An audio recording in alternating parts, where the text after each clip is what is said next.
Every pain has a purpose. Every fall has a reason. Else the Almighty wouldn't have allowed it to happen. Remember, life is a process.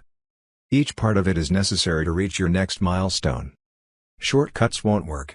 So embrace whatever He has planned and you'll rise again. At some stage, you will feel drained and overwhelmed by what's going on around you. It can consume you and affect you negatively if you don't do anything about it. Turn to the Almighty for strength and the will to carry on. Keep asking Him and He will see you through. It's easy to judge others. It only takes seconds to form your opinion. But it takes a lifetime to understand them and build them up. It's easy to put people down when you've not walked in their shoes. Be kind. Be just. Be compassionate. Always empathize. Don't be afraid of doing something because you're scared of what people are going to say about you.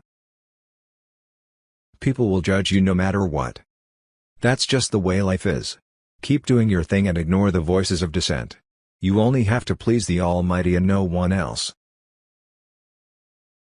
When you ask the Almighty for something, never ever think for a moment that He cannot give it to you.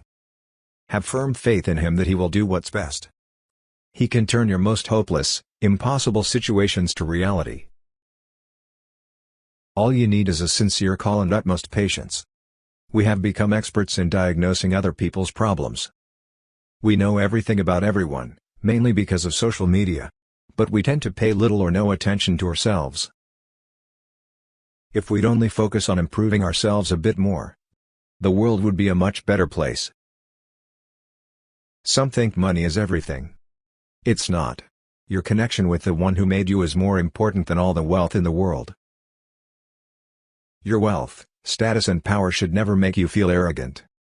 Remember, like a bolt from the blue, the Almighty can reclaim everything. Don't dislike people just because you've heard something bad about them. Always give them the benefit of the doubt. Would you like others to do that to you? Surely you don't want to be condemned by those you've not even met? Be fair. The Almighty loves those who are fair-minded. Don't waste the good that you do. Ensure that they are solely for the sake of the Almighty. Because if you do them with ulterior motives, they're wasted. They won't last. The reward is only gained in this world and does not extend to the next life. So keep purifying your intent.